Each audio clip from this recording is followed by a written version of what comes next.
Once you've created your Plant 3D project, import the point cloud data from ReCap using the RCP format. Once attached, you can navigate through the point cloud quickly and easily, just as you would an XREF using AutoCAD Solids.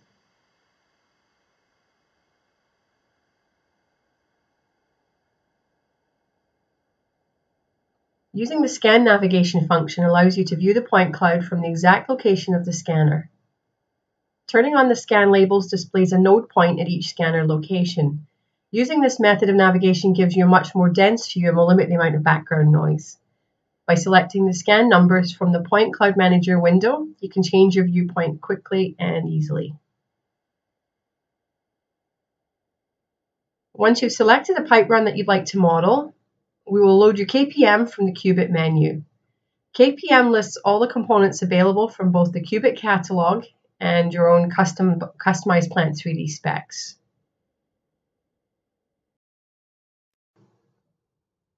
And now we're ready to walk the run.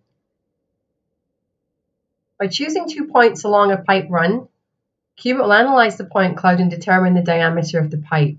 Once you determine the correct size, Qubit will place the solid directly on the point cloud.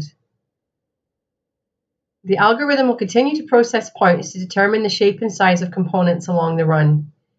Here, Qubit has detected a change in the pipe diameter on the vertical run and has automatically selected an 8x10 reducing T.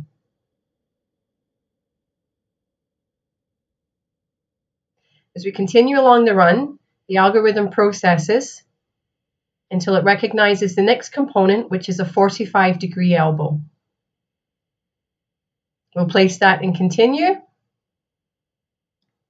And we'll let the algorithm search for the next component, which should be a 90-degree downward turning elbow. You can also place components manually using VirtuServe. Oh, there's our 90 degrees. VirtuServe is a tool that takes a high-resolution planar view of the scan and allows you to transfer location points from that photograph into AutoCAD as coordinates. So using the same scan label that we had before, we're going to use VirtuServe to manually place these components.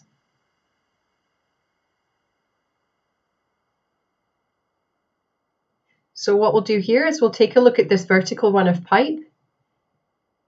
But we want to know the last location of the location where that pipe run ends. And as you see, as you zoom into the point cloud, it gets more and more difficult to see the exact location on that weld.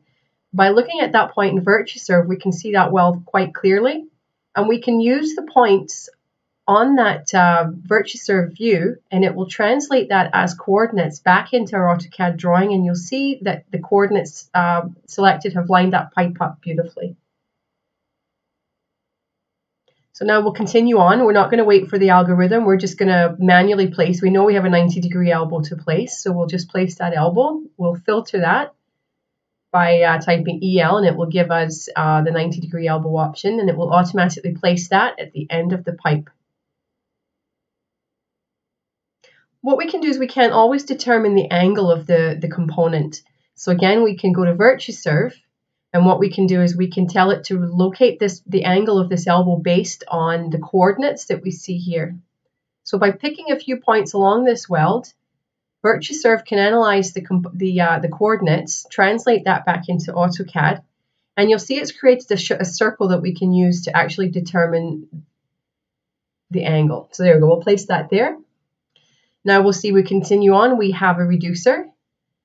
So again, we won't wait for the algorithm. We'll just take a look and yeah, here we go. Let's filter out for a reducer. So in some cases, you can't always tell exactly from information that you have what size that is. So when you're placing manually, you can scroll through the list of components and choose the one that you feel fits best on the point cloud.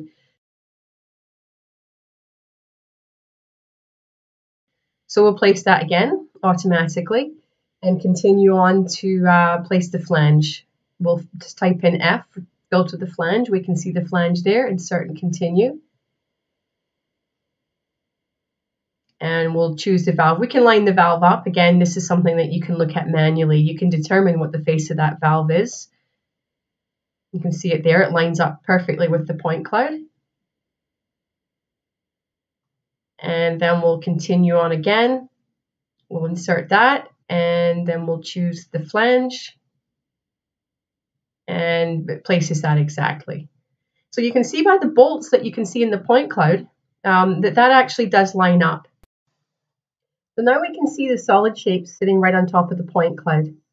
So what we're going to do is we're going to tie in, we're going to just put some equipment on here that I modeled earlier. So we can show the pump, and we have a support. And we're going to tie that pump into that solid line that we just created. So you can see that the way Plant 3D fits in with that point cloud beautifully. You can see exactly what that's going to look like once it has been constructed. So what we'll do is turn off the point cloud and take a look at the piping that we've just created using Qubit. So now we have to prepare that piping for Plant 3D conversion. And you'll see when you do actually create, there are little areas that don't quite line up 100%. We have to fix that before we can create Plant 3D solids, otherwise we're going to get those little teardrop leaks. So what we'll do is we're going to set the parameters. We're going to choose the line. Turning green shows that everything that we've selected is connected. And we're going to apply constraints. Now what the constraints does is it lines everything up as close to a vertical as you can get here. You can see it's going to straighten up the T, and it's going to straighten up the elbow. Once we apply constraints, you'll see a very slight shift. Everything should be lined up. And now when we export that to Plant, it should convert to Plant 3D solids without any teardrops. So we'll click Create to Plant 3D solids. We'll just choose that one line, hit OK, and pick the line. And you'll notice that it's dropped in the 3D shapes, the Plant 3D shapes, right on top of the Qubit ones that we modeled. So by hovering over that line, you can see right away that these are actually Plant 3D solids directly from the point cloud. They do have the spec data in there.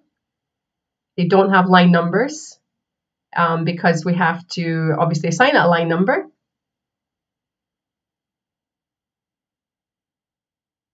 So what we're going to do is we're going to run an ISO here. So you can see by choosing a quick ISO, we're going to take a look at all the components that we created.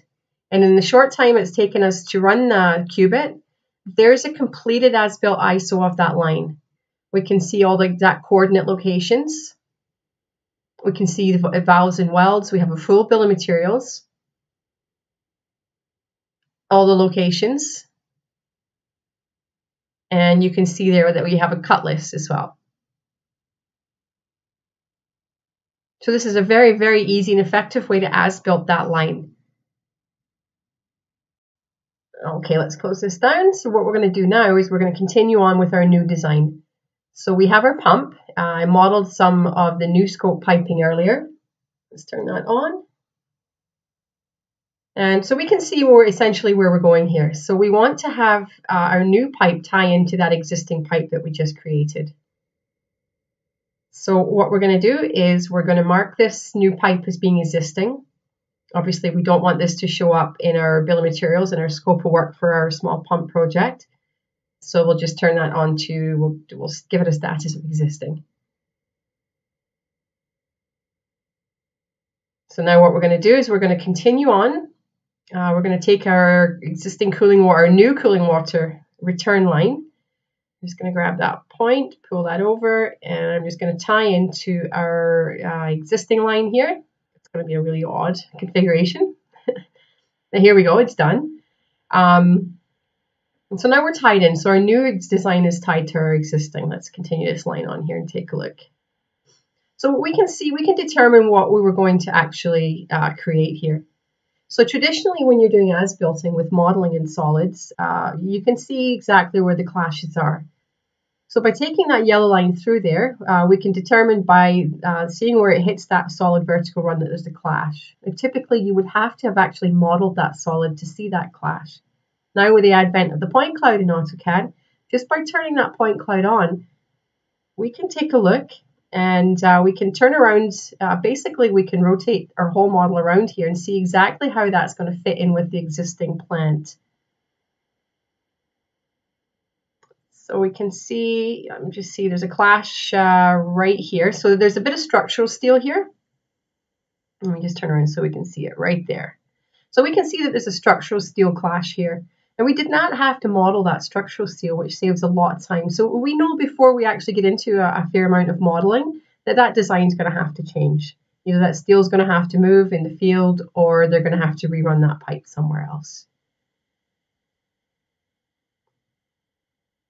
So let's turn off our point clouds. And what we're going to do is we're going to run a quick ISO on these lines. And we're going to see exactly where our new scope ties into our existing scope. There we go. Let's take a look at those lines. So this is the yellow line that we ran. And more importantly, this is the one that we tied in. So you can see the new scope as it comes from the pump into the existing line, which is now dotted. The bill of materials is only going to report new materials and new scope. Okay, so now it's time to create an orthographic view. And what we're going to do is create our drawing. Just give it a quick name here, new piping. Okay. What we're going to do is we're going to determine the envelope that we want to detail. So we're just going to take this box, bring it down so that it only shows what we want to see. And we're going to drag that view into our ortho drawing. And you can see it's created the match lines for us, so we know exactly where that pump is going to be located inside the existing plant. Now, since our model is intelligent and we've assigned it real line numbers, we can annotate that view just by clicking on a pipe. It will query the database and it knows exactly what line number, size, all the tagging information that we have. If you do update your model, you can recreate these tags just by updating the drawing, and everything updates with it. So you're still connected to the database at this point.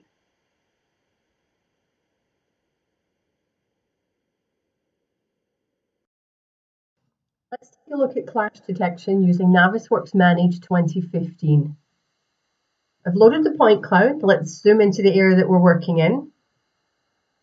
And you'll see the resolution is quite clear. So let's load the piping model that contains our new scope of work. So you can see by looking at that, it blends in quite well, very similar to what we had in the Plant 3D software. So what we're going to do is we're going to isolate just the line that we know that has the clash, because to do all the clashes at this point would take too long. So let's just isolate that cooling water supply line that we know clashes with the existing structural steel. So what I've done is I've opened clash detection. I'm going to create a new clash. To do that, I'm going to select the Qubit RCP model and the piping DWG. We're just going to run the test.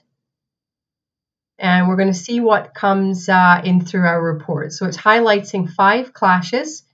And as you scroll through that list, it will highlight the clash and zoom to it so that you can inspect it. Once you've completed your clash report, you can save the output to an HTML file and include this in your project records. The HTML file includes a snapshot showing the clash, the coordinates of the clash, layers the items on, and also includes the status of the clash, whether it's an active clash, an approved clash, new, or reviewed.